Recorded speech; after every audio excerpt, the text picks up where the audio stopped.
lives on their own pay rent right now? All right. How many of you like paying rent? Nobody, right? Okay. So today this session is really designed just to start a conversation around why is it important to be a good renter as you start to think about home ownership, right? Or a good tenant even. How many of y'all still live with your parents? Y'all know y'all pay to live there, right? How many of y'all got chores? Okay. There's an expense to keep that bed, right? But it's no different when you step out on your own, right? It's no different when you get on your own, you say, you know what?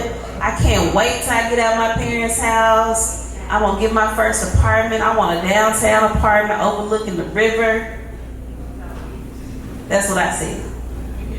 Right? I want to be downtown. I want to be everywhere the action is in Memphis. I cannot wait to get out of my parents' house. And then I learned what some rents were. And my income didn't necessarily match this downtown apartment that I had my eye on when I was young. But nonetheless, we're going to talk about 5 myths that people think about when rent versus owning. One of those is renting is throwing away money. How many of y'all believe that when you rent, you're throwing away money? Okay. Raise them up high now. Why is it? I see a couple hands. Why is it throwing away money? Why do you believe that? Come on, Curtis. Don't be scared. Yes. Yes, sir. I feel like rent is throwing away money because I feel like you can probably use it as down payment on the rent. Because those dollars can go towards a mortgage, right? And a mortgage is helping you buy something that is yours, right? Y'all think that's the case? But sometimes you gotta crawl before you walk, right? When you get out into the world, you're not starting, well, some of us do. We have to build what's called what? Credit, right? We also need some high-paid jobs to live how we want to live, right? So some things, sometimes you have to crawl before you walk. But that's a myth. So, renting isn't necessarily throwing away money. But sometimes when you use it to leverage where you want to go, it's a stepping stone, right? It's a stepping stone. But where you want to go is you want to think about affordability and saving and all the things. So if I want to live downtown in a 1-bedroom apartment overlooking the river, does anybody know what rent is today in that downtown 1-bedroom apartment overlooking the river? Just guess. $2,800. I think that's pretty close. 22, right? 22, 28, depending on which apartment I get. If it's the apartment that's facing the river, it's definitely above that 22, right? But maybe I get the one that don't have a window overlooking. Maybe that was a little cheaper, right? But the cost of rent, could I live downtown if I own cheaper than what that 1-bedroom is going to rent for? And how do I feel about paying somebody else's mortgage, right? So sometimes it's a stepping stone. Another myth is landlords are responsible for everything. Is that true or false? Speak up, speak up. False. Landlords are responsible for everything. False. Okay, I hear false. Not everything, right? Sometimes it's all in the lease, right? Reading is important. Sometimes you get so happy, I'm out of my mama's house. I'm out of my mama's house. And you sign and you didn't read a thing. And you find out you got to cut the grass. You got to service the HVAC system, right? I've seen these. You gotta have that renter's insurance, so if you can afford it or not, right? Things happen that's gonna be your expense, right? So sometimes there are things in the lease that the landlord, you would think, are their responsibility, that because you signed that lease become your responsibility. So that is a myth. Landlords are not always responsible for everything. Another one. Paying rent on time always builds credit. Paying rent on time always builds credit. I heard true. Well, unless that rent is reported to your credit, it's not building any credit. It's building credit with the landlord, right? But it's not reporting, and it's not helping you build a credit profile or a credit score. Okay? Everybody understand? Because when you're building credit, you want things to report to those credit reporting agencies. So you'll probably hear us talk a little bit about credit throughout the day. All right, what's another one? Ownership is always more expensive. I heard false. False. Okay, anybody believe it's true? To own a home is more expensive? I don't know how I feel about this one. You know, I need to replace windows in my house right now. Well, see, here's how I look at it. From a homeowner's perspective. Again, if you're renting and you pay, like you said, $2,200 to $2,500 a month, my whole mortgage ain't that, and that's going to include my 2 taxes and my insurance and everything else like that, and my what you call it, American Home Shield, whoever I got. So you got a home warranty. Your mortgage includes a payment that you're going to pay off, so you're building equity as you pay that mortgage off. You're paying the taxes that you owe on your property, and sometimes that is still less than rent for a comparable home, right? But when we talk about maintenance of that home, we got a budget for that, right? We got to have a plan for that. So when we talk about home ownership being more expensive, over time you're building equity and you own it. So maybe there are some costs with maintenance. But when you add up all the things in some of these new leases, sometimes you really want to look at this. So ownership can be more valuable. I'll say that. All right, last thing. You can't save while you're renting. Why? Because you just told me we were throwing it away, right? So if we're renting, can we save money? We can be working on that home, right? So we're renting, but we're also budgeting. So we're thinking about, well, you know what? Maybe I cannot afford that downtown 1-bedroom overlooking the river that I want, right? Maybe that's not going to be where I live because $2,800 isn't really my ministry, and I really want to own a home. Maybe I could own a home downtown. Maybe I could own the apartment complex downtown, right? So now I'm thinking bigger about what does it take to budget, right? What do I need to do? So maybe renting is more affordable, but I'm also thinking about saving to get to home ownership. Everybody understand that? So some other things when you guys think about your first apartment, your first rental, going into tenancy, there are a few things that we face here in Shelby County uniquely. We know the cost of rent does what? It's going up, right? How do we know that?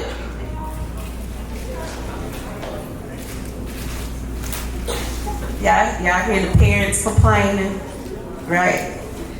It's okay, it's a safe space. We hear our parents talk about, they went up on the rent again. Or property taxes. Or the property taxes if you're out there, right? Yeah. So we know rents are rising. Why do y'all think they're rising? It's on this list, but I want to connect this for you all. I mean, she got it up there. Think of it like insurance. The more risky something is, the more it's going to cost you. It's like, say, for instance, if your credit score is low, then your interest rate's going to be high. If you want to get a car, you're going to pay more percentage than somebody who got an 800 credit score if yours is like 600. Well, risk is important. Risk. But why is rent high? In Shelby County uniquely, how many of you all have heard we don't have enough affordable housing? Y'all see that on the news all the time, don't you? Right? Some of you are working inside the industry already, and you know that we don't have enough housing stock, right? So what happens with Jordans? Jordan is only happening. It's gonna be so many pairs in the store, and the line is down the block before the store opens, right? Supply and demand. But they do that so that they could keep the price what? High. As long as demand is up and supply is low, I can charge a premium, right? Housing is no different, right? So because the stock is low, especially for nice, let's keep that in mind, quality affordable housing, right? The stock is low. So if the stock is low and we have more demand and people that need places to live, what does that do to the price and the cost of real estate? It's up. So that means rent is up, right? So that's a challenge we have in Shelby County. And then, you know, when you can't afford it, or you get behind, or say there was something in that lease that you were responsible for that you couldn't fix, but you made a decision. So for instance, let's say you signed a lease. The lease said that you're responsible for repairing the air conditioning if it breaks down. How many of y'all signed that lease? It's important to read, right? But so we sign a lease. It says if the air breaks down, I have to fix it. Well, what's the temperature today in Memphis? 80. High 90s. It's hot, right? You know it's hot. So if my air broke down today, and I had to make the decision to fix the air or pay my rent, what y'all think I'm gonna do? I'm gonna fix the air. You know, so what? I'm gonna take the late fee. I'm gonna fix the air. But what does that put me at risk of when I make that decision? Simple as that. You think I call a landlord and be like, look, I know I signed this lease, but this air is out. You gonna have to, well, you signed the lease, right? And your obligation to me is to do what? Pay my rent. Okay? So oftentimes what we deal with is the challenge of what evictions look like, and that's really big in Memphis. We deal with a lot of evictions in Memphis. So then another one is poor credit impacts the ability to buy. So let's say I'm late on that rent. You know, once you get behind on something like that, several thousands of dollars, you know, it's hard to catch up. It's hard to get on the right track. So let's say my landlord takes me to court. My landlord takes me to court and he gets the judgment. Judge say, do you owe the money? I say, well, yeah, I owe. Well, we don't want to hear nothing else. You owe the money. Do you agree? You say, well, yes, I owe the money. What happens then? They take a judgment. Potentially that debt follows me until I pay it off. Right? It follows me. Now, judgments don't necessarily show up on your credit now. I don't know what the administration is going to do. But when you get ready to go buy a house, when you get ready to go try to find another place to live, it's going to show up. They're going to do a title search. They're going to search your name. They're going to see that you owe a debt, and that does what to the credit? Yeah. Makes it very difficult to think about home ownership immediately. Makes it very difficult to find somewhere else to stay. Okay?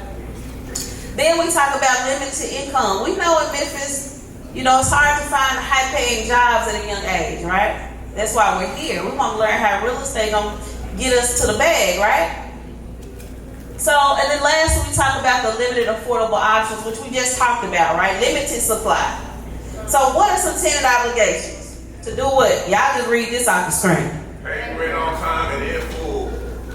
Simple. What's the next one? That's easy, right? How many of y'all park on y'all grass? How many of y'all keep the grass cut? Great job, right? That's important. Read the next one. This is important, right? So your obligations as a tenant, you have to report it. If the landlord is responsible for repairs, don't suffer through it. Call immediately. Maybe it is just a leaky faucet. Well, you know what? It's just a leaky faucet. I hate to wear it with somebody. Ain't that what we say? I hate to wear it with somebody. That's your paper trail. Then the leaky faucet turns into an issue on the water bill. You're like, ooh, why my water bill is so high? Well, you've had this leaky faucet for several months now, right? So now you want to be aggressive with the landlord. Look, you need to come do something about this faucet. It's got my water bill sky high. I want it done today, right? But you as a tenant have an obligation of reporting the repair immediately, right? You got to give the landlord the opportunity to do the right thing, right? Follow the terms of your lease. Everybody say, follow the terms of your lease. If you don't supposed to have pets, that means no fish, no birds, no cats, no dogs, no iguanas. Okay? If you want to have a pet, there's a fee typically, right? You want to dispose. You don't want to be put out because you violated the terms of your lease. If the rent is due on the 1st, technically it's due on the 1st. Okay? A grace period is a courtesy, right? It is a state requirement, but it is a courtesy. So you want to pay the bill on time. All right. So what are some habits we can do to think about home ownership? Paying rent on time builds trust. I have some tenants that have been with me for years. They call me. They say, Rasheedah, we ready to move from where we are. You have anything? Because we really like working with you and your company, and we want a good landlord.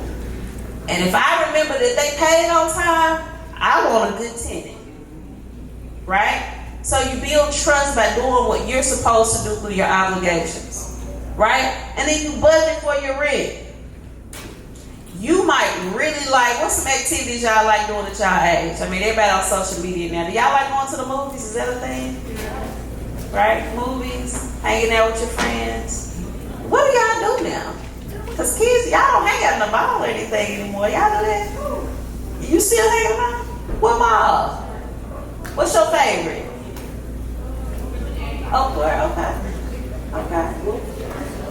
So y'all like to, as they say, be outside, hang out with your friends, have a little money in your pocket, shop online, get your content up, right? But you're also thinking about budgeting. So you're not going to spend your rent money on your hangout money. You're not going to mix it, right? It's not going to be like, oh, well, I get paid one more time before the rent due. So what I'm gonna go ahead and get my outfit, and then no. You budget, you set aside, you make sure you're disciplined so that you start with good habits to make sure you're taking care of your business. Nobody wants to move out from mama's house and have to go back home. Right? It's great thing. When you leave, you want to be gone. No, y'all won't say. When you leave, you want to be able to maintain. Is that an accurate statement? Right? You want to go back to busy, right? You want to go back to check on them, okay? And then, what's another good habit? I had to put this on the list because as young people, y'all have to get involved in the community, right? You want to be involved wherever you live. How many of y'all want to live in the neighborhood y'all in now? Y'all want to buy y'all house in y'all neighborhood? What's the neighborhood y'all live in now? Just shout it out. Bartlett? I saw your hand. I stay in Bartlett too. Bartlett? You like Bartlett? Y'all like Bartlett? Where y'all live? I like the neighborhood, I just don't like the police. I got you. All right. So what about Whitehaven? Anybody live in Blackhaven? Okay. I live in Whitehaven. I love it there. No? Okay. Binghamton, what about Binghamton? They have great community gardens. They have a golf course. Fraser? Raleigh. DeMound. I love these neighborhoods. Would y'all buy houses in these neighborhoods? No. Well, I hope I get y'all to meet these professionals and y'all get to change y'all mind because it's some nice houses in all these neighborhoods now. So finally, we'll talk about some pathways forward. Just so you know, you want to find the right home loan program. If you decide, it's nothing wrong with thinking about home ownership when you get 18, 19, so that you're making a plan versus deciding if renting or owning is right for you. You want the right home loan product. There are some products out here that are zero down, 100% down payment assistance, grant programs. There's a lot of things that can be offered to help you get into your first home. So you want to first start with identifying the right kind of home loan program. Then you want to learn about down payment assistance program. Most of us that you'll see in these shirts will be able to talk to you, your families, your parents about home ownership or learning about the right product. So I want to make sure you guys know. And then we have HUD approved home buyer education classes like this one. So this class, good tenants make great homeowners, is an intro class. But what you will find is that we offer a curriculum and we actually pay y'all to attend. Y'all believe that? Y'all get paid to learn how to build generational wealth and be homeowners. So if you're interested in learning about that, you can see myself or you can talk to one of the folks in the mentor shirt. And lastly, we want to make sure you get good financial literacy. We want to make sure that you are getting a housing coach. Those are things that, again, we help families talk about and navigate their home ownership journey. Okay? Y'all feel like y'all learned something? Yes, ma'am. Clap it up for yourselves. Now y'all got through the dry part. Y'all get to the fun stuff. Yes, sir. I know some of these people in here are like getting close to 18 and 19, and they may not want to go to college. They may want to just work a job and be in the reserves. If they're in the reserve, they also have access to a VA loan. Absolutely. Which is not up there. So it's not up there, but y'all get to talk to the experts today, right? So today, y'all are going to get to rotate. We have the mortgage lenders in the room who are going to tell you about those kinds of housing products and what it takes to get into those models.